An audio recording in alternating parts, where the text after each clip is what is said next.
Greetings, I'm Himay Shah. I came in top 20 in ATL Marathon 2019. I had a fabulous journey throughout the marathon.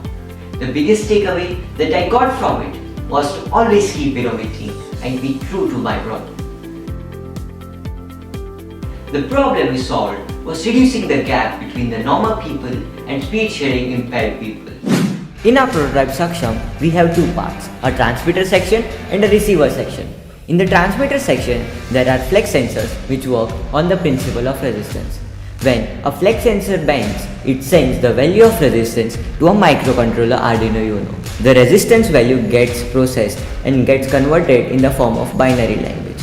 That binary method is then transferred to the receiver part by the help of a Bluetooth module HC05. My idea was selected because of the originality and the problem that it solved, because there are 18 million people who cannot speak and my solution can help them convey their thoughts. Stay determined and be true to your idea. Thank you.